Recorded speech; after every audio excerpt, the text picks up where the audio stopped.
Chapter 4. The Kingdom Beneath the Mountain. The following week, the warriors received a royal send-off. It was much like the reception they had received upon returning from Devordia, only now the faces in the crowd displayed looks of worry and concern over the safety of the young heroes. Leaving the fair city of Argion behind them, the travelers set off on their journey to the majestic White Mountains, called so for the blanket of snow that covered the peaks of the range throughout the year. The towering geography served to separate Teluvia from the kingdoms of the north. Beyond the snowy peaks lay the ancient elven kingdom of Virillion, as well as a mighty race of humans, the Nordrians. The path on which the warriors traveled cut northeast through the forest. After a few hours of marching, the warriors reached the town of Edgewood. It was a sleepy little village, located at the edge of the forest, along the Great North Road. In the days before the Devordian War, it had been a bustling trade center.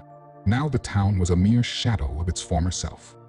The descendants of Edgewood's glory days derived their living largely from farming and herding, though a few businesses remained to cater to the locals and any who traveled along the road leading to the northern lands. From the town, the ominous Devordian Vale was visible.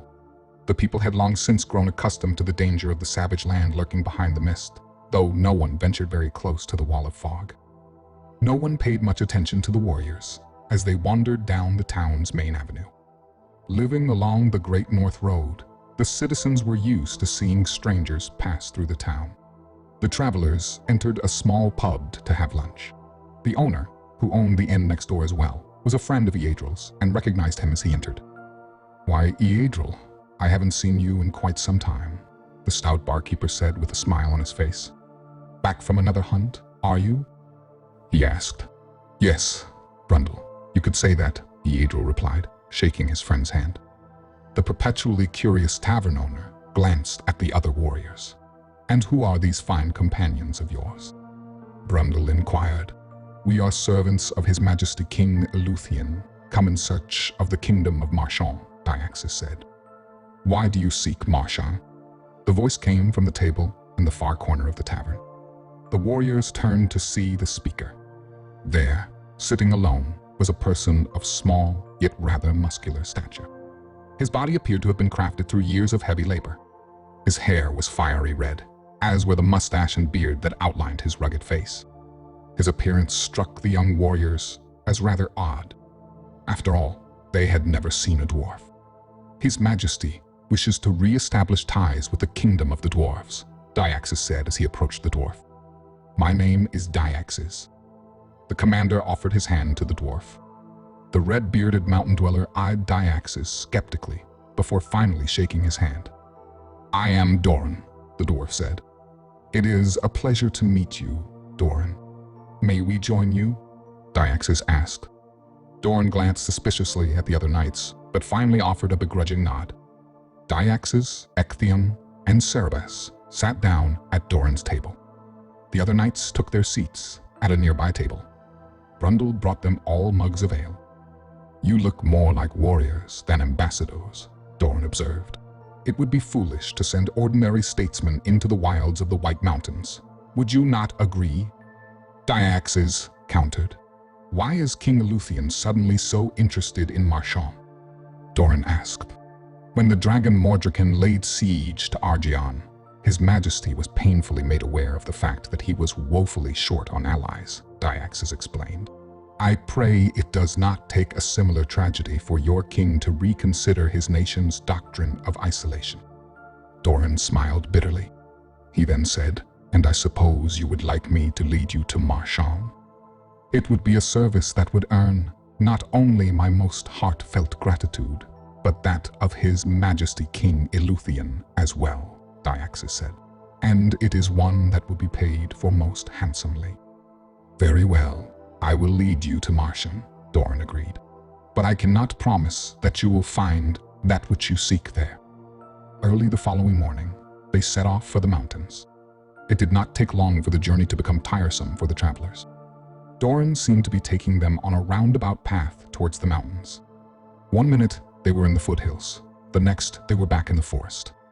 At one point, Errol insisted that they had passed a certain rock formation earlier. Even Diaxes admitted that the scenery looked familiar. Such confusion almost seemed to be a purposeful effort on the dwarf's part. The day was growing long, and Diaxes' patience was wearing thin. He began to wonder whether their guide was in fact totally inept, or if they were the victims of some sort of trick. But before the commander could voice his frustration, Doran spoke. "Ah, here we are at last," the dwarf announced. Judging from the annoyed expressions on the faces of the others, they had not reached their destination a moment too soon. However, the absence of any notable structures in the scenery surrounding them provided a confused reaction to the guide's statement. "Surely you are joking," Arlen said. "All I see before us is a wall of rock without so much a crevice in it." Indeed, that is all it was. Looming before the warriors was a relatively flat portion of the mountainside. There were no signs of any type of entrance into the mountain, not even so much as a crevice to crawl through. There was hardly anything remarkable about the scene. In fact, it looked very similar to some of the other areas they had already passed. "The entrance is not before us. It is beneath us," Doran said. The warriors followed the dwarf to a pile of rubble near the cliff's face. They watched as Doran used his sturdy wooden walking staff to pry up a flat stone. As he removed the rock, a hole was revealed. The opening was not particularly large, just barely the shoulder width of a man. A damp, dank odor rose from the hollow. Doran lit a torch and carefully lowered himself into the hole. When he reached the bottom, he called for the others to follow him. The young knights were a bit apprehensive about going into the mysterious dark cavity. One by one, each warrior dropped into the hole. The dimly lit chamber they found themselves in was very cramped. The ceiling was rather low, at least by elf standards. Doran, on the other hand, was quite comfortable with the dimensions. The young knights looked around the tiny room as Doran reached up and closed the portal through which they had come, using a chain attached to the underside of the stone. There was not much to see, only dirt walls and a few burning torches. Actually, it was not a room at all. Rather, it was the dead end of a corridor that seemed to extend infinitely into the darkness. "Come along now," the dwarf said as he raised his torch and headed down the dark hall. "You have nothing to fear here." "How far are we from the palace?" the Axes asked. "The settlements lie deeper inside the mountain," Doran explained. "I am afraid we still have a bit of a walk ahead of us." The warriors grabbed the remaining torches that Doran had lit and followed the dwarf. They trailed behind their short guide for nearly an hour. The scenery surrounding the young knights was virtually unchanging. They began to wonder if the corridor was indeed endless. "Are these passages always so deserted?" Cerebus asked. "Since we have no formal dealings with the outside world, it is only on rare occasions that anyone ventures this far out," Doran explained. "Why were you outside of the mountain?" Actheon asked. "We are a very self-sufficient people, but there are still a few things that we cannot grow or make within our realm," Doran said as he patted his pack. "Oh, so you are a merchant then," Actheon concluded. "Actually, I am on an errand for the king," Doran said. "In fact, I dare say that you could not have found a better guide for your quest." "It seems fortune is smiling on us," Diaxes said. "I hope our luck holds out." As they ventured deeper into the mountain, the passages became more frequent and complex. Once again, Doran seemed to be leading the Teluvians in a pattern of confusion. It was not until they began traveling down a downward spiraling passage that they finally seemed to be on a direct course toward their destination, a place Doran had, for some strange reason, seemed to be reluctant to describe to them.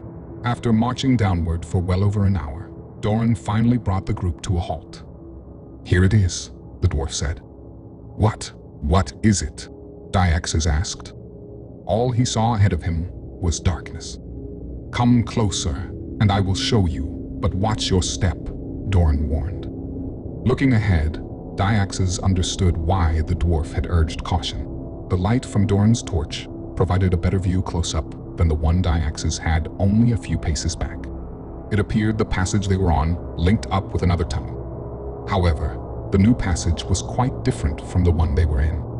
To start with, it was much larger, almost 5 times the size of the tunnel in which they had been traveling. Though the two passages met, it looked as though they were not meant to. That was why Dyaxis had to watch his step. The Teluvian commander and the dwarf guide were standing in an opening about 8 feet above the floor of the newly found passage, which ran perpendicular to them. "This can be a very dangerous place if you do not know about it," Doran said. "And even if you do, you must watch carefully because of the darkness." It was very dark indeed, even more than the areas they had passed through earlier. The walls of the enormous tunnel were as black as night, and they seemed to absorb the light given off by the torch. Dyaxis leaned forward a bit to look into the passage. The air was cool against his face. A dank, rancid odor filled his nostrils. The commander turned to Doran. "Are you going first?" he asked. Dyaxis noticed a quick glimpse of fear in the dwarf's eyes. "Perhaps it would be better if you or one of the others went before me, so I have someone to help me down," Doran said. "Very well then," Dyaxis said. "I will go first." Taking the torch in his mouth, the commander lowered himself down from the ledge. "Be careful not to drop the torch," Doran warned. Dyaxis realized the reason behind the dwarf's words, as he landed at the bottom with a splash. There he stood, knee-deep in water. "Ah," Dyaxis groaned in disgust. "What is this foul place you have led us to, Doran? This passage is not fit for travel. Surely you have lost your way." "Trust me," the dwarf assured him.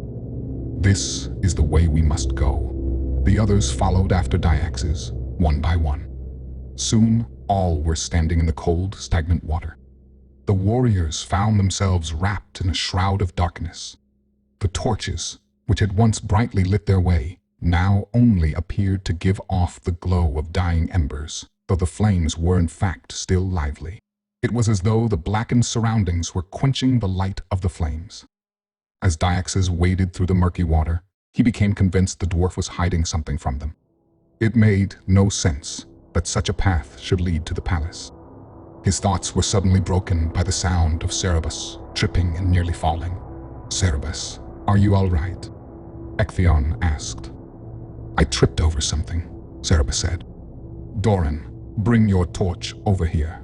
Doran walked over with his torch. The light revealed a mangled dwarf corpse floating in the water near Cerberus's legs. "It is a dead body," Cerberus exclaimed in horror. "Look, there is another." Ectheon observed in shock. "And another," Dialis said. Indeed, the corridor was littered with dwarf corpses. The bodies looked like they had been torn apart by some horrible creature. Arla noted in terror. "What is going on here, Doran?" Dyaxis asked angrily. "What is this place that you have led us to?" "I am sorry," Doran apologized. "I should have told you." "Told us what?" Dyaxis demanded. "A fierce army of creatures has been slaughtering my people for weeks now," Doran explained. "They are like nothing I have seen or heard of before. Terrible monsters that slice our warriors to pieces. They attack with great speed and ferocity. No one escapes from their wrath to tell of the battles. We can only assume from the ghastly remains what happened.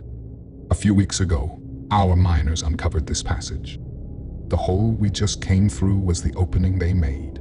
In doing so, they released these monsters. Most of the conflicts have taken place a little further down the tunnel from here, according to the brave scouts that were sent to search for survivors. Hundreds of our best warriors lie somewhere up there, the dwarf said, pointing to the ominous darkness before them. And at what point were you going to tell us about the peril into which we were walking? Dyaxis asked. I was going to tell you very soon. Believe me, I was, Doran insisted. You see, this was the king's errand. To find a band of warriors to destroy these creatures and save our people. If you will help us, I promise you that the king will give you anything that you desire. You should have been honest with us from the start, Doran, Dyaxis said.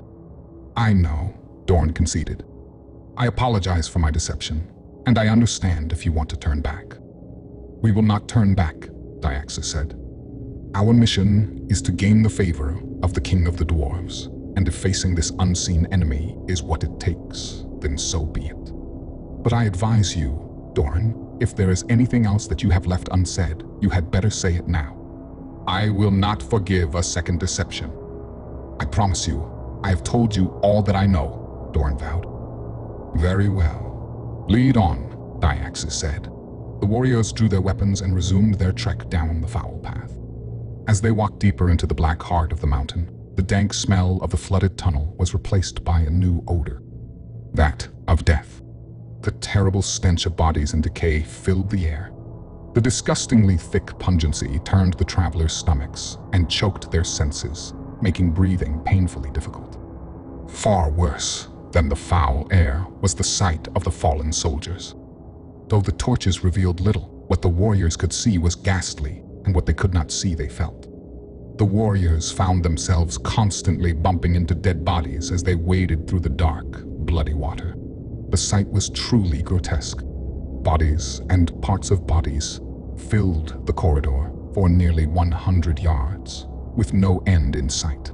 Finally, the warriors came to a series of broad steps leading up to a stone archway. Before the unfortunate dwarves had been killed, they had managed to break down some type of barrier wall that had once blocked off the passage. Diaxis stopped to observe the remains of the barrier, cautioning the others to stay on guard.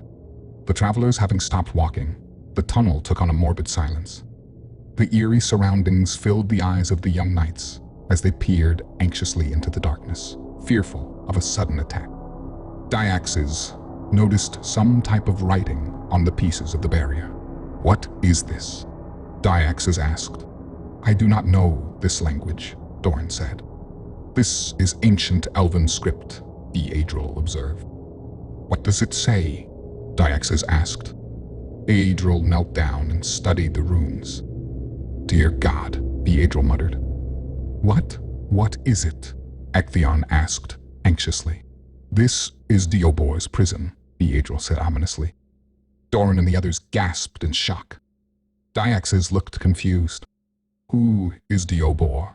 Diaxis asked. A demon, Eadril replied. In order to defeat the demon Deobor, King Eluthian's father, King Ordrian, lured Deobor into a dried riverbed in the valley of Marchon to fight a duel. On Ordrian's command, the dam holding back the river's waters was torn down. The sudden flood swept both Ordrian and Deobor deep into the mountain. The waters drained into what is believed to be a bottomless well. The well was capped, and the passage leading to it was sealed off. The ancient writing on the barrier was a binding script for further protection. The intent was to make the well Deobor's eternal prison. And since there was no sign of him in the years, and then decades following the war, it was assumed to have been successful. Until some dwarf miners came along and accidentally set him free, Arlen said. Yes, the dwarves did not take part in that final battle, nor did they participate in the construction of the prison, Eadril explained. It was all done by Ordrian's soldiers. They left an inscribed warning in the language of their people for the benefit of any who would later seek out the body of King Ordrian. Unfortunately, they did not think to leave a warning that could be understood by the dwarves. But now that he has been freed from his prison, do you think that Deobor is still down here? Ectheon asked. An unearthly cry was heard far down the corridor, in the direction from which they had just come. This was followed by a fierce driving wind. I think you have your answer, Eadril said.